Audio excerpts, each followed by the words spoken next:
So that's when we started to focus on what sort of offers do we create, what services do we have, what sort of scalable program options do we have so that the revenue keeps growing, but the time keeps coming down by 10 to 20%. Well, hey, what's up, everyone? Welcome to the Rock Your Brand podcast. I'm your host, Scott Voelker, a serial entrepreneur on a mission to help you. This show is designed to teach you, to inspire you, to motivate you to take massive action and build a future-proof business. So, whether you're just starting out or taking your existing business to the next level, this is your home. Now, if you're ready, I'm ready. Let's rock your brand. What's up, guys? Welcome back to another episode of the Rock Your Brand podcast. Today, this is episode 864, and I am fired up because we've got another featured guest. Actually, two featured guests, a husband and wife team, Prerna and Mayank. And they are a great couple, but really have an amazing story and someone that actually looked at a situation that could have been really, really bad and they turned it into something positive, okay? They literally found out that Mayank was ill and had to leave his job temporarily. And that actually was a huge moment for them. And you're going to hear me dig into how that felt, but how do you go from having a full-time career in the corporate world and then getting this terrible news? How does that direct you to where you're supposed to be? And you guys know, I wrote a book called The Take Action Effect. I talk about these take action moments in our life. And that one right there was a major moment. And you just never know. I mean, this thing that we're going through right now, COVID, it's big, it's massive, it's crazy, it's history. But this here will be a moment in time that probably changes people's lives, not just with the virus, but I believe it's waking people up. It's giving people that restart or that time to say, you know what? Now I kind of have to do this thing. I'm going to do it. And this way here, you're not just, well, I think I might want to do this one day. You're almost forced to do it. And this could be that huge take action moment for you. So I am going to stop talking now so you can listen to this amazing interview. You're going to learn a ton through here just by listening to their story. You're going to be inspired. You're going to be motivated, but you're also going to want to listen in because, well, I dig into a little bit of their business as far as how they market. And also, is it always been easy or has it always been easy? And well, we all kind of know it's usually not. And you're going to hear those ups and downs and really how they've arrived to where they are today. All right, so sit back, relax, and enjoy this interview. Hey, Prerna and Mayank, thank you so much for coming on the podcast and doing this for me all the way from, is it India? Are you guys in India right now? That is right. And it's evening where you are, and it's AM where I am. And this is just incredible that we actually get to do this. So pretty awesome. So, hey, welcome to the podcast. Super excited to have you. So do me a favor before we actually dive into everything. Give us a little bit of a background on you guys, and then I'm going to dig into your story because I think you guys have a really, really cool story, living the entrepreneurial dream, as we would say, but it hasn't always been easy. But give people a little bit of a background on like who you are and where you kind of where your roots are from. Sure thing. So Mayank and I have always worked in our business together, and but it wasn't always a business in this shape and form. So this started as a mom blog way back in the day when blogspot blogs were popular. I remember. Yeah. So I know I'm totally dating myself here, but anyways, so I remember our daughter was around 9 months old, and I'd stepped away from the corporate workforce and I was at home with her, and I just needed something like as a creative outlet. So I started a blog, and that blog just kind of was a very part-time thing. It was more a passion project, but it started leading to like a few, writing gigs and people reaching out on Twitter and saying, hey, like the post you wrote, would you want to write for our blog? It connected me with, some really great bloggers I'm still friends with today. And so what happened then along the way was Mayank got really ill. He had chronic inflammation, and he was on bed rest for almost a year. Yeah. And that meant that he had to step away from his full-time job as well. So we started working on his health and, making changes to his diet and all of those things. And when he started getting better, we had to take a decision, like, would he go back to corporate workforce, because he was working with American Express at that point of time, and he was more excited about this than I was, honestly, because he's always had the entrepreneurial drive and dream, and but he was like, let's give this blogging thing a shot and see if we can do this for more businesses. Let's see if we can do this for a year and see how that goes, and then we can decide. So I was like, okay. So he reached out to a few clients that I'd been writing for part-time, and let them know that we'll be doing this full-time. We requested a former boss of mine who had an ad agency, and he did our initial website for us pro bono, simply because at that point, Scott, honestly, we did not have funds to invest in the business. We'd spent all our savings on basically living and medical expenses. So because he'd been out of the workforce for a year, and so we needed to take some, so that was like a very, just the start of a business, taught us some really important lessons in A, relationships, and B, staying humble, but not letting that stop you from going after big dreams. So yeah, well, let me just stop you there for a second, if you don't mind. Like, so I just want to dig in there a little bit, because I mean, that was a critical point for you guys to be like, okay, Blogspot. I mean, I used Blogspot too. I'm dating myself too. I mean, who hasn't, right? Back in the day. And it's funny, whenever I do I'll do like keyword research still to this day for some of my other brands, and I still find blogs on Blogspot, and I'm like, oh, cool, there's an opportunity for me, because I pretty much know that I can probably do better than them. But anyway, just because it's been there for like years. But so you're doing this, like, you're just blogging as a and I'll probably get some flack on this, but mommy blogger, right? You're like blogging, like just about anything and everything, and just kind of your little diary online, in a sense, about what it's like, to be mom and all that stuff. And so, but then how did people start to see that you were a good writer? And was it even copywriting at that time, or was it just a good writer?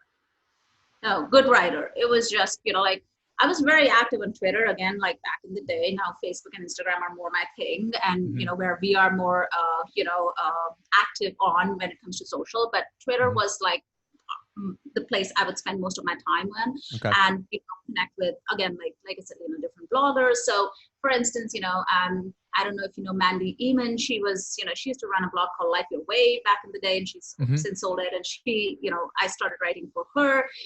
Then Tish Oxen Writer, I started doing, when we started our business, I started doing some social media for her, and I wrote guest posts for her. And then, she became our client, and we were doing social media management for her. So at that time, it was not, people would just read your blog. And they would like say, hey, I really like the way you write. So here's mine. Would you want to write? Would you want to write for me? And then, it wouldn't be a lot of money. Like I said, it was really part-time. But then when we went into business, these were the people we reached out to, and we were like, this is what we'll be doing as a team. And we just want to make a go of it and see if this would, work. And so it was a lot of cold pitching, a lot of warm pitching, just basically getting business to come in. But we were, I would say, both lucky and blessed to have people believe in us, and people send us business, and people give us business, because, like you said, we're in India, and most of these people we'd never met before. Yeah. So that's how it kind of evolved. It was blogging and social media management at that point of time. How long ago was that, would you say? So that was 2011 when we started. And first year was not a lot of money. In the first year, we did $20,000 in the whole year. But it sort of gave us confidence that there's something here. We had great reviews. Obviously, at that time, we were in no position to spend on our business, so our pricing was extremely low. But the social media and the blogging business really grew from there. And in about 3 years' time, we'd reached about 100K with that business. However, at that time, we were working a lot of hours. So even though the business was growing, we were doing like, what, about 50, 60 hours in a week. Yep. Oh, wow. So we realized that if we have to really scale this, probably we just have to go the agency route, which for a couple of reasons didn't really excite us. So that's when we thought that writing is something that we enjoy. So why not pivot to something like copywriting? So that's how the pivot came about. Gotcha. Okay. So started as writing content for other people, really. Yeah. And then you started seeing like, this is hard to scale unless we go with agency model, which the agency model is a tough animal, right? Like it's a tough thing in itself. And then from there, you're like, okay, and this is where that next pivot comes. How long would you say it was before you made that initial pivot? Were you doing it for like 3 years and then you're like, we got to do something here? Yeah. So we went on with social media and content for about 4 years. Okay. And then it took us a few months to sort of decide whether this is the right thing to do. But Prerna was extremely keen to do copywriting, learn. So that's when she took the first copywriting course. And at that time, we sort of decided that I would not really get into writing. I would manage the business, try and grow the business, keep it streamlined. And Prerna would get into writing. So that's how the copywriting services really started. And after the first couple of years, then we sort of grew into serving two separate audiences. So one was an entrepreneur or an online educator that would want copy written for them. And then there were other service-based owners and copywriters who would want to basically come into our programs and learn and grow that way. So those are the two sort of audiences that we serve now. Okay. And so, yeah, I like that, like how where it starts and then where it kind of ends up and kind of like the pivots along the way, because they are there and you kind of recognize that. You probably in the beginning were thinking like, oh, wow, if we can just do this full time, everything will be perfect. And then you're like, you get to a level and you're like 50, 60 hours a week. I'm working more now than I did when I was at my real job and whatever. And then you're like, there's got to be an easier way. But then you've built up connections. You've learned throughout that entire thing. Yeah. What were some struggles like as you're kind of coming up through the ranks and you're kind of like, was it the growth of the business? Was it initially finding the customers? Like what was some struggles along the way that had you maybe questioning, is this even worth it? Or is this the right direction? This doesn't feel like we should be going here. I can't imagine us doing this for 10 years or whatever. Yeah.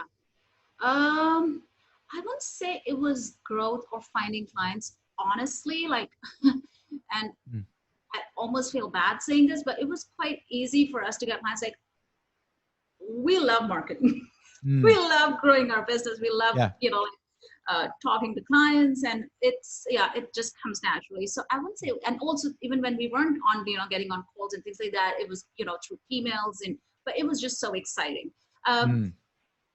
But what I would say was a struggle, which is what also led to our pivoting, was that we've always wanted, and we reached that stage of understanding that we want a business that we're in this for the long term. For us, this is not like a side hustle, which is good for, if it's good for you, but for us, this is life, and we cannot run a business independent of our life. It needs to integrate with it in a way that makes it sustainable. And that kind of then led to us creating like our belief around sustainable scale, because so our struggle was essentially, understanding like, how do we find that balance between, continuing to do the work that excites us and that we really enjoy, that we like really excited to get up in the morning and get to work, but at the same time having a life. So, when we really need to kind of, take a hard look at that. And we decided like the hashtag hustle life is great for those for whom it's great if it works for you. We just realized it didn't, because for us, we both deal with chronic health issues. and just going hard for, and just keep stretching and doing those late nights and then continuing to stay up, wake up early and all of those things, sacrificing everything else. Yeah, that would have like totally ruined our health, and that was a price we just couldn't afford to pay. Yeah. Well, yeah, I think that's a common problem that I think a lot of entrepreneurs fall into. I mean, heck, I've fallen into it numerous times, and you have to then recognize, like, why am I really doing this? Right. And then it's like, it's not going to do me any good if it kills me. Right. Like, so it's like, what good is it? And sometimes we can do too much, but we think that's what we want until we actually start to achieve it. So what is the balance? Like, what was that thing for you guys? Because I think that's the big secret that people would want to know, because if someone's listening right now, they might not be facing that yet, but once they get to a certain level of success, they will face probably a similar roadblock or decision or fork in the road. That's like, okay, I thought it was going to be something, I got here, and now the money thing isn't the issue, and now it's the time thing that's the issue, right? It's like, as you grow, you get different problems or different things that you have to deal with, and you have to ask those questions. So how did you balance that? Like, how do you balance it that you're not working 50, 60 hours a week and you're still able to grow your business? Yep. So with sustainable scale, we sort of realized, like you said, it's a combination of time, money, how you handle that, and also happiness in your business, in your life. So we sort of looked at how things went in the initial 5 or 6 years, and we said that we are happy to grow at 20 to 30% every year in terms of revenue. But when we do that, we want to cut back 10 to 20% in terms of the time that we put in the business. So that was sort of the overarching goal. And obviously with less time that goes into the business, then we have a better work-life balance. So we spend enough time with our daughter. We've been, for the last 5 years, taking 4 vacations in a year, which includes traveling to a new international destination every year. Wow. So we love traveling. Yeah, we absolutely. Yeah. Congratulations on that. That's awesome. Yeah. Thank you. Yeah. So we sort of wanted to integrate our life and business goals. So so when life is concerned, we wanted more time as a family, more time to travel, enjoy food, spend time together. And on the business side of things, we said we are happy to grow. We don't really want to double our revenue and then kill ourselves working 50, 60 hours. So if we have a sustainable growth pattern of 20, 30% and cut down time, so that's when we started to focus on what sort of offers do we create, what services do we have, what sort of scalable program options do we have, so that the revenue keeps growing, but the time keeps coming down by 10 to 20%.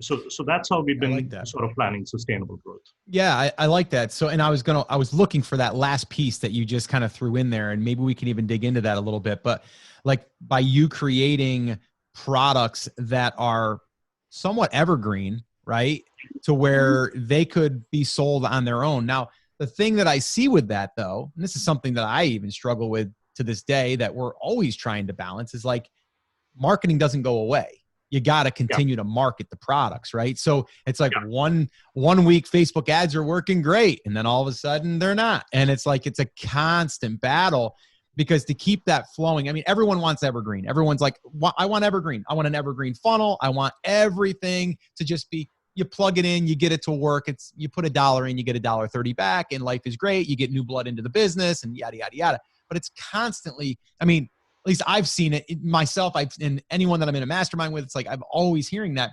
How do you deal with that? Because are you doing that yourself? Are you focusing on the marketing aspect, or do you have someone that's focusing only on that aspect? Just curious on that.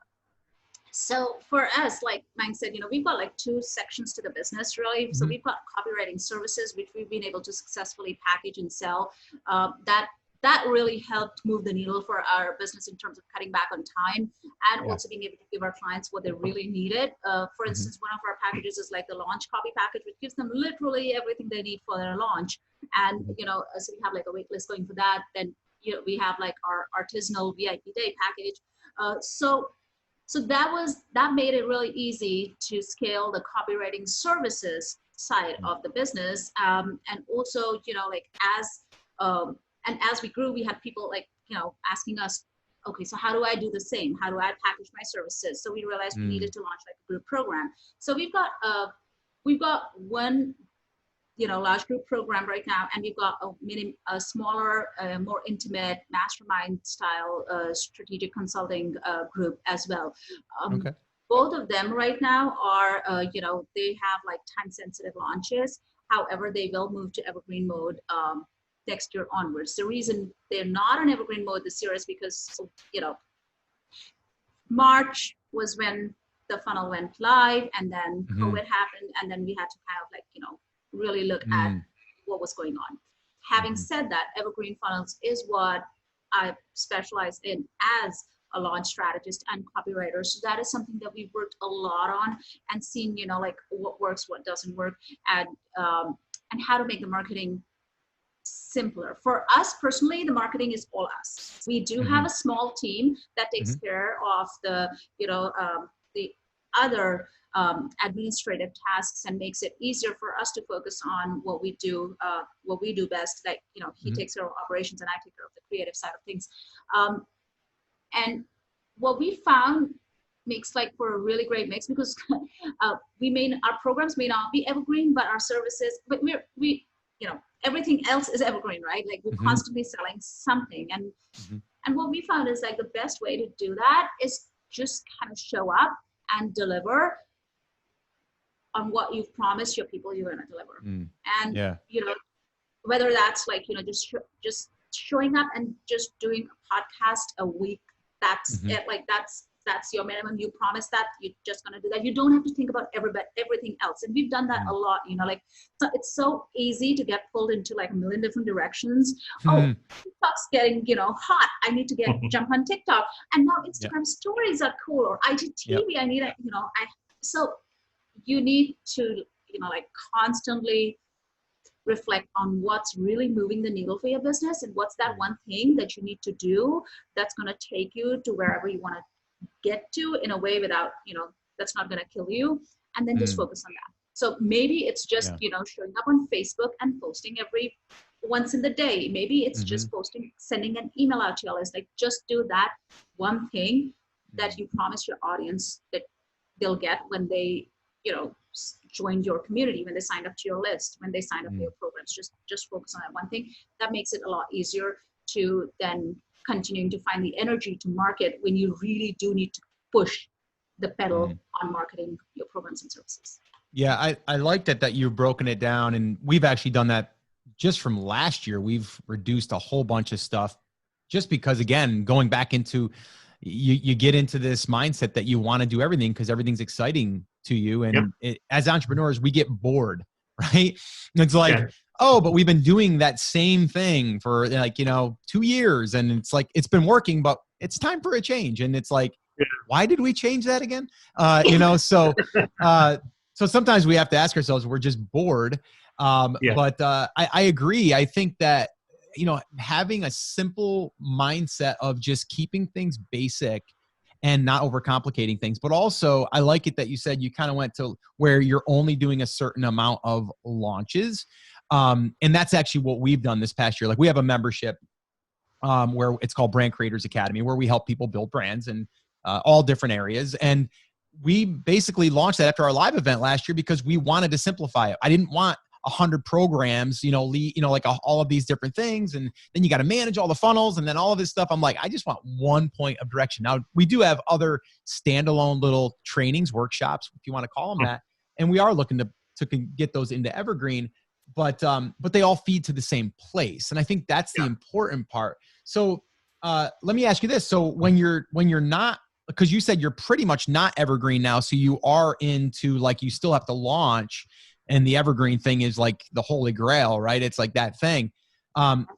do you structure out your entire year for when everything is going to happen right now? Or is it still kind of loose where you're like, all right, we'll do it 3 months out and then we'll plan? Just curious. Yeah, and normally we prefer to do it like in blocks of 90 days.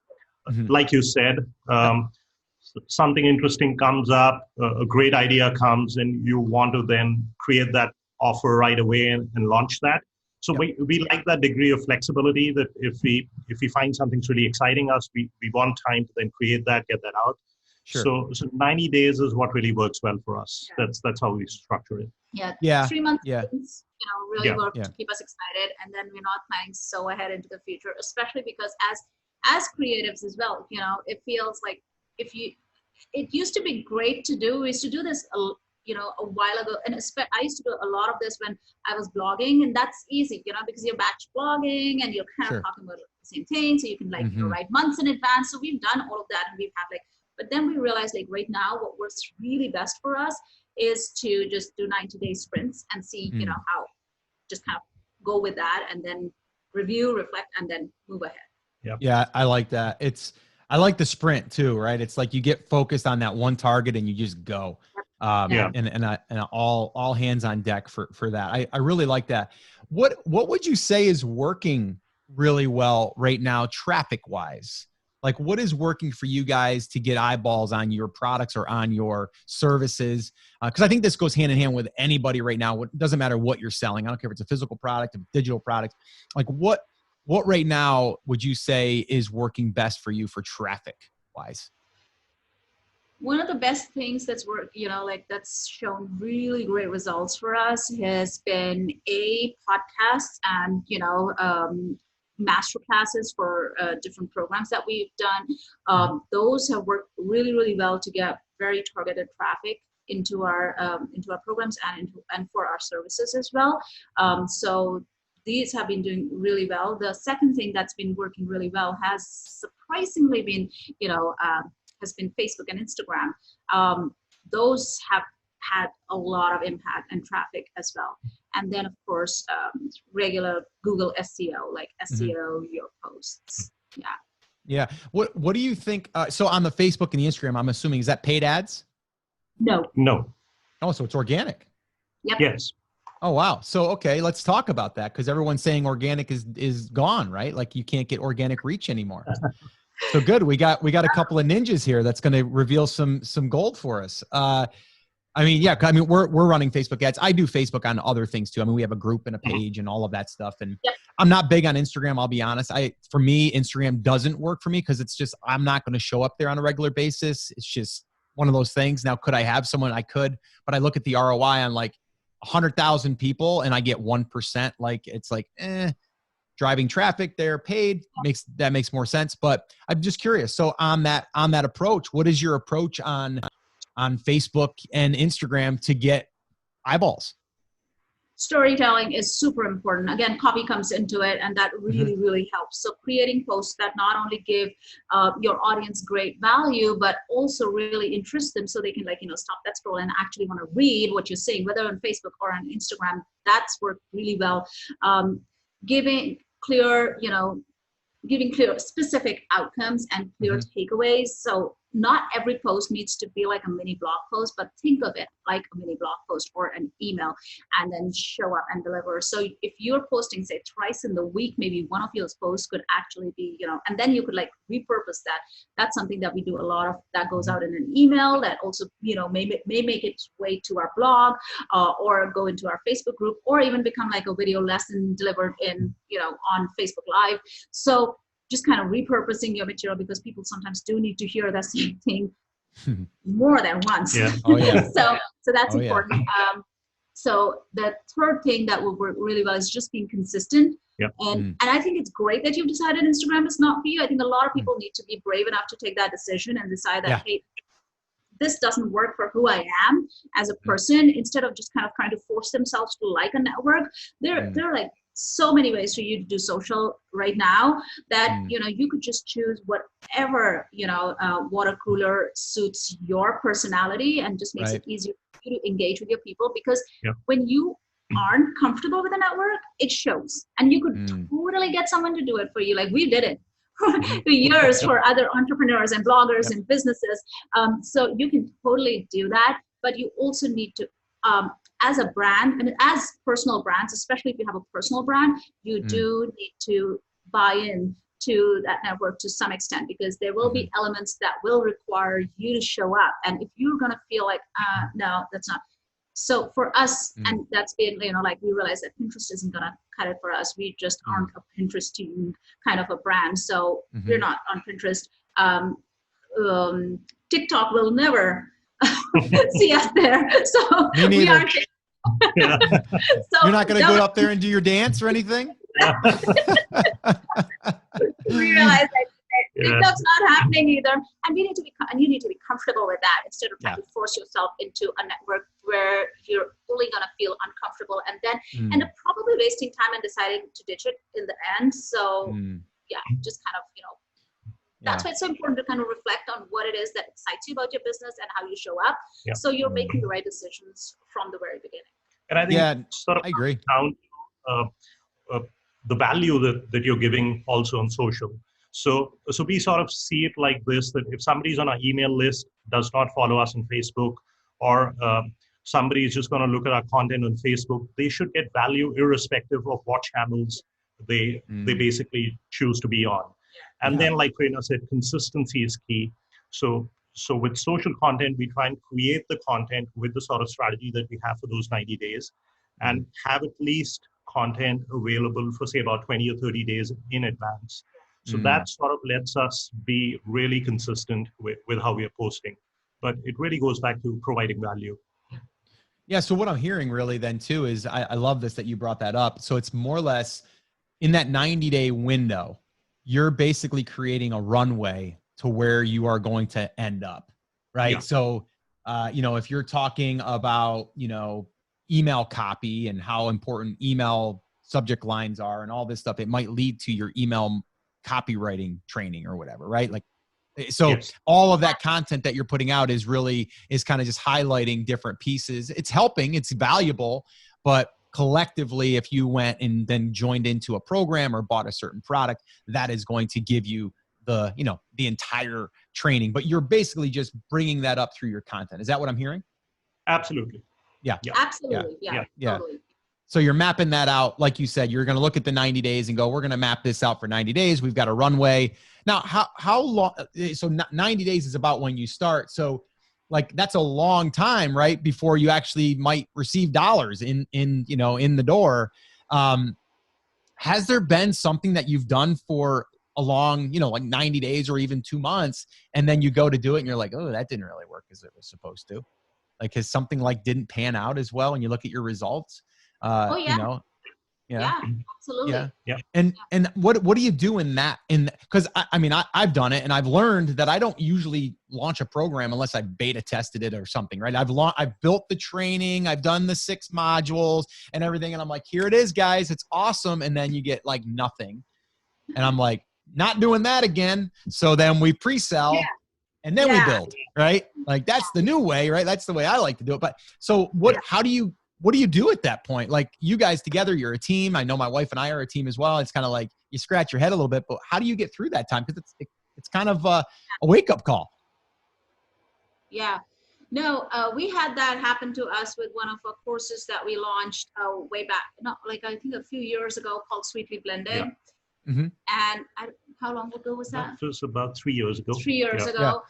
Yeah. And great offer, and had created the course, had guest experts, had all of the works, and then very excited, launched it, and literally like crickets. Okay, so obviously it was disappointing. And then one of the things that we realized is that we, whether it's for a client project or for a program that we launch, we always do like a reflection thing on what went well, what could have been better, so we can course correct, and that's, and just kind of keep, growing as we learn. So one of the lessons, of course, was this: we now never open up anything unless we've got sales. The creation happens after the sales have come in. So there's that. The second thing in our business, Scott, is that we do client work as well. So we have client projects as well. So it's never we don't have 90 days where we're just in creation mode and there's no revenue coming in. That doesn't happen with us at all. Like right now, we're booked out until the middle of September. Oh, wow. So yeah, so there's, like the client projects coming in, and then we also have, like smaller, easier ways for people to work with us. Like say someone needs, a piece of copy done really fast so they can book like a VIP day with us. That is something we can still fit in, in those 90 days. So yeah, I'm hearing diversification is what I'm hearing. Exactly. So that's something really fun. Right. We need to have multiple streams of income. Into like helping you achieve that big goal that you've got. Yeah. That's a big one. And as far as revenue is concerned, Scott, we don't really rely on what we make in these 90 days to really spend for these particular months. So we already have reserves. So even if we don't do anything for 90 days or 6 months, it doesn't really impact what we are spending on the business or how we are living. Obviously, all of this has happened over a period of time. Sure. So we've been putting money aside. So that sort of pressure that if this doesn't go well, it's going to impact our business doesn't really happen. And the other thing that's really worked for us is that when we start the year, the first quarter, the focus is to really build revenue for the year. So whatever money is coming in after we've looked at our basic expenses and sort of paying ourselves for regular expenses and all of that, we already start allocating towards taxes for the whole year, strategic development for the whole year. So within the first 3 to 4 months, we've sort of put enough fuel for the business that even if we take a dip later, we still have money if we want to buy a program. We still have money if we want to hire a designer. We still have money if we want to join a mastermind. So the focus in the early part of the year is to put that money aside for all the tasks that we want in the year. And then the second half of the year is where we park everything in profits. Yeah. I like that. I like that idea. You're like, you know what? We got like 4 months, guys. We're going to go ahead and earn enough money to support our life for the next 12 months, but we're going to do it in 4 months. And then that takes all the pressure off of the rest of the year if you accomplish that goal. I like that. I like that a lot.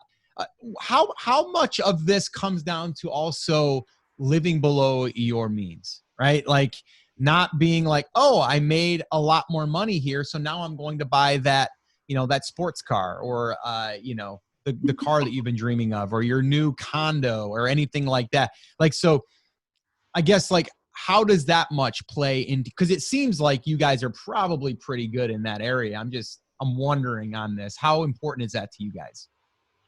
It's super important. So for the longest time, we've said that of what we earn, we don't really want to spend more than 50% of that. Yeah. And then the other 50% is sort of divided into where it gets invested in the long term, some in the short term, some is like the emergency fund and those kind of things. So that's always how we've been. And the other thing that we've always been really focused on is that we don't do debt. Yeah. So if today this is what we can buy without doing debt, then this is what we can buy. And if we have some aspirations in terms of buying something more expensive, then we work towards it. Yeah. And then we start saving towards that, and that happens in say 2 or 3 years. So yes, absolutely, that mindset is critical. Yeah, and having said that, like we've like literally accomplished all of the goals and dreams that we had. Whether it was traveling to Paris for 2 weeks, Paris and Switzerland last year for 2 weeks, or buying the Audi. That was our dream car. When you said dream car, like he loves cars. So who doesn't? I like cars. Yeah. So whether it was that, whether it was buying our home, again, like totally debt free. But for us, that's important. That's like if we can make it happen without going into debt, and and it would help us improve the quality of our life, then it makes sense. And everything, like for us, everything boils down to value again. We always look at, what's the value? Like we spend a lot on organic produce because we know that it's expensive, but it's totally worth it because it impacts our health. And we've been on that side where, we've suffered with our health. So that's something that we're not willing to compromise on. But would I buy, I don't know, really expensive nail polish? Maybe not, because I know I don't wear nail polish. So it really doesn't make sense to me. So Yeah. No, I think that a lot of people don't realize too, I think you could probably cut costs on your living expenses and have to make less in order to really get to where you want to go, even if it's in the short term, right? Just shave out. I mean, go through and just see where you're spending. It'll show, you know what I mean? And then you're like, wow, if you total all that up, I really need to make maybe $300 less a month or even a week if I just shave this down. And sometimes we can do that very, very simply. And it sounds like you guys are pretty good with that. And I think to go with that, we've seen that this approach helps us aim higher. So if 100K would have been good for us to take care of everything, now we have to make 200K because only then we can use that 50%. And obviously then in a few years, you get into a situation where you're financially really comfortable. So it's really important to also see that you want to aim higher, do more, work hard, and get there. Yeah, no, I love it. I got 2 more questions for you guys. And we probably got to have you guys come back on and we can drill into a little bit more of this marketing stuff. I love marketing. I mean, it's funny because my story, my wife and I started a photography business years ago as a way for me to get out of my construction job. And I wasn't like passionate about photography, but I was passionate about getting out of my job. So I fell in love with marketing. I love marketing to this day. I love building brands. I love building things. But so I would love to get you guys back on and just even drill into, funnel stuff and email marketing and all of that fun stuff. Cause I know that you guys are probably really good at it. And it would be really good to kind of share that with the audience and we can kind of dig in more to your expertise. Cause you are copywriters and, really, if you think about it, you're marketers, you know what I mean? Like, let's call it what it is. So we'll definitely want to do that. So to wrap up though, I got two questions. The first one is, I always like to, I wrote a book called The Take Action Effect, and it's really based on like, we do things and we don't realize it, but that one thing changed our life forever. And if we didn't do that one thing, where would my life be? I don't know. It could be better, could be worse, don't know. But that one thing changed everything. Is there something that you can pinpoint that you're like, man, if we never did that, if we never took a little bit of a leap or a little bit of a chance, this wouldn't have happened and I wouldn't be where I am? Is there something that comes to mind? Oh yeah, absolutely. Lots of things. But for me personally, and also for us as a business, I feel it would be investing in the right learning and developing the right skills. Because when you invest in good learning and you strengthen your skills, you can, especially if you're a service-based business, you can show up and deliver for your clients. And when you show up and deliver for your clients, they're going to come back. And that's one of the reasons why our clients keep coming back to us, like for projects after projects, is because we don't just like sit and say, okay, yeah, I know what copywriting is and I've done like a lot of it. Yes, now I've done a lot of it, but I've also spent hours and hours learning a lot about it. So whether it was investing in Joanna Weep's Copy Hackers Mastermind and, like showing up at midnight, her calls used to be at midnight and we used to do live writing sessions. And, as tempting as it would be, because it's winter and it's cold and you don't want to get out of the quilt, but you need to show up and she would have like assignments for us and we would do live writing. And then, but the big benefit of that was that I'm like one of the very few conversion copywriters like who's been certified by her, because she's like very picky about who she certifies. So huge game changer. Also it gave me like a lot of confidence in the skills that I brought to the table, which again, really makes a difference in how you show up in market. So that would be, like investing in the right learning for your business was always very, very important for us. And that's why, like Mayank said, when he does like the financial planning and the forecasting for the business, one of the first things he puts money aside as strategic development is because you always need to keep growing. And there's a danger of just kind of drowning in so overwhelmed, but you also need to be kind of intentional about where what is it that you want to do and what is it that you want to be known for, and then invest accordingly. Yeah. Being intentional is huge. It's huge. Yeah, absolutely. Absolutely. And the other thing that we sort of really focus on is our mindset. Oh, yeah. So unless you have a positive mindset and you're willing to see failures as really stepping stones and learning experiences. So the launch 3 years ago that Prerna was talking about, that was the last time we put Facebook ad dollars. But after that bombed, it obviously took us about a couple of days to sort of take everything in and figure out what to do. So we said, let's do another launch 3 weeks from now. Yeah. We'll create like a super quick product and figure out the learnings that we have from it. Will they work or not? Yeah. So it was not a really high ticket product. I think it was about $100 or so. Yeah. But we sold it out in 48 hours. Yeah. So we have that validation that, okay, the other launch didn't work, but these are the learnings that we had. And it's not just that we discussed between the two of us. We put it out in the market. People were willing to buy it. So that sort of validates and creates that positive mental energy. Yeah. So mindset's huge. I'm glad that you brought that up. It's huge. I'm big onto that as well. So I got one more question, but this here it goes with this here because I think it's really important because whether you launch a physical product, digital product, doesn't matter. You hope that it's going to do well. And then if it doesn't do well, hopefully you don't have $10,000 invested in that product. Some people do, and then they find out I can't sell it, right? Yeah. Then what do you do? And in your case, you might have spent a whole bunch on Facebook ads and then found out, oh my gosh, like no one wants this, right? Maybe people signed up, but they don't want it.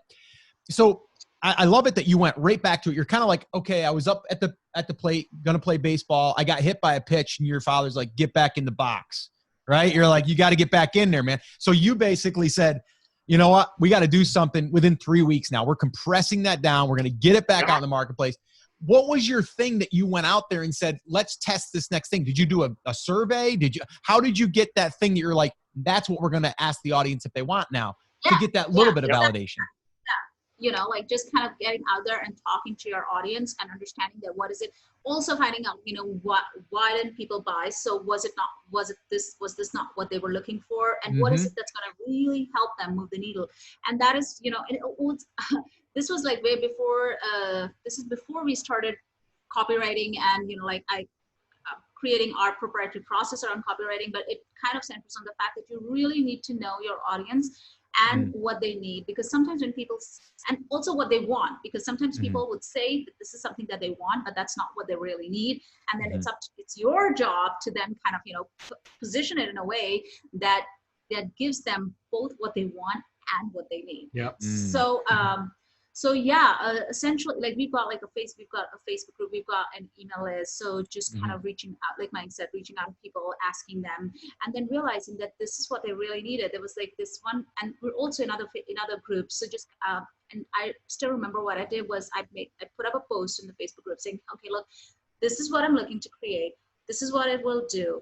And this is how it's going to help you. Is this something that you'd be interested in? And then if you are, let me know, because then I'll send you like initial copies so you can go through it and give me your feedback that then we can use on the sales page as beta testimonials. So so just kind of like regrouping and not letting not letting whatever it is that you fail at like hold you back from then going, just kind of labeling every launch with the same black paint would not be helpful, right? So it's super important to just keep your head straight and also, just kind of stay, like you said, in like a positive frame of mind, knowing that this like setbacks are like blips and it's not permanent.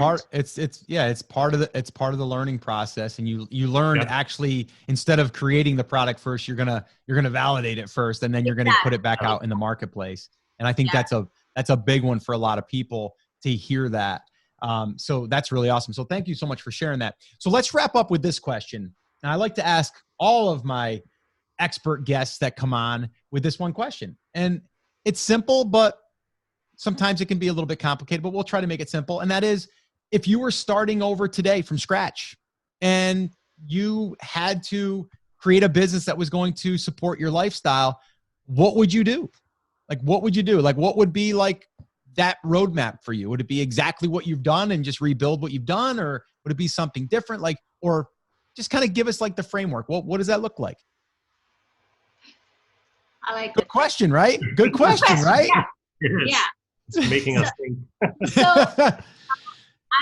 this would be very interesting to see what Yeah. you must answer. So for me personally, I feel it would be very similar, probably minus the health issues he had, because that really it meant that we were literally like starting with zero, and to build that into a $500,000 business has taken us a long time. But I would probably fast track it a little, have more money to invest in things like, that we had to hold back on.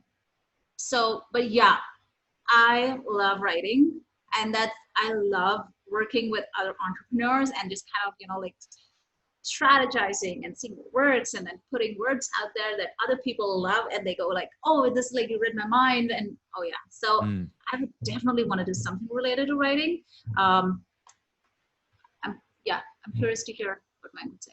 I wouldn't really change anything because I think probably the health issues, or sometimes somebody getting fired or something else happening, it's really an opportunity. Maybe if that wouldn't have happened, I would have just carried on in my job. That's true too. And you want that safety net, and you'd probably say, okay, 3 more years when we have so much of money, when we have this, then we'll probably try this. So we always think of it as a blessing in disguise. And yes, so we would probably just do what we're doing right now, have like a service-based business that now has a group element to it, to help other service providers and other business owners also take on like what we like to call the sustainable scale approach to growing their businesses. And what you just said about having the illness, and if you didn't have that, that's what I was looking for the take action moment. See, like, I got it. Finally, I got it. Like, that thing right there was something that there was a decision that had to be made. And you said, I can't go back to corporate because of my health. That moment right there is the one that I'm saying, like, if that never happened, you might not be in the business that you're in right now. You may be still working at American Express or whatever, right? Yeah. See, I got it. I got the answer I was looking for. You see how this works? It all comes to the end.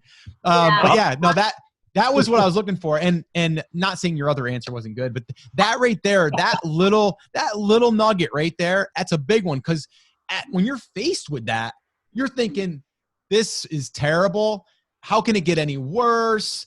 But now you look back and you go, if that never happened, I never would. Like, I was working for my father's construction company, thinking I was going to own that company one day, found out about 5 years in that I'm not going to probably own that company. And I devoted all my time and energy. What am I going to do? I don't have any skill sets that I'm going to be able to. And then that happened. We went photography business, and the rest is history. But it's like those things, they really stink at the time, but they took you to where you were supposed to go. Absolutely. You know? And yeah, so I appreciate you guys sharing that. You guys are awesome. I love it that you guys are a husband-wife team. My wife and I are as well. We have been for years. We've been married 26 years and in business for about the same.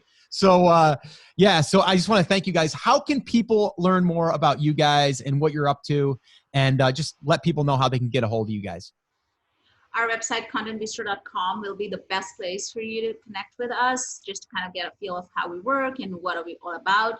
And then, of course, Instagram is where we spend a lot of our time these days. So that's, again, Content Bistro on Instagram. And just feel free to reach out, say hi. We love chatting with, people who listen to us on podcasts, and just connecting with you. So that would be awesome. Cool. That sounds great. I will link everything up in the show notes as well.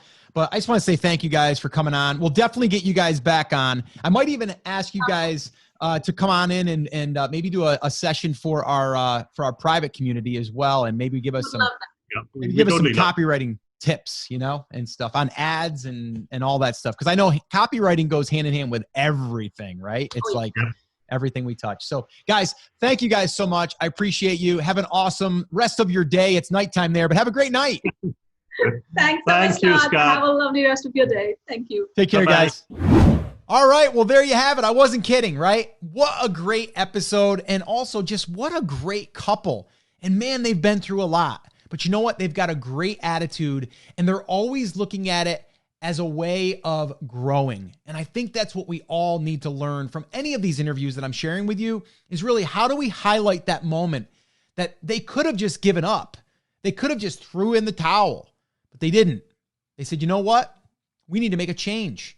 And right now, in the world that we're living in, there's a lot of change happening, and it might be happening to you right now in your life.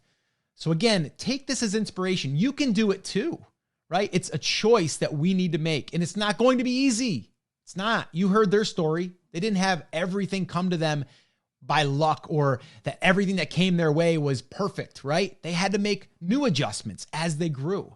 So just understand that when you're faced with something that seems like it's really, really bad, there's probably a positive thing we can pull from it.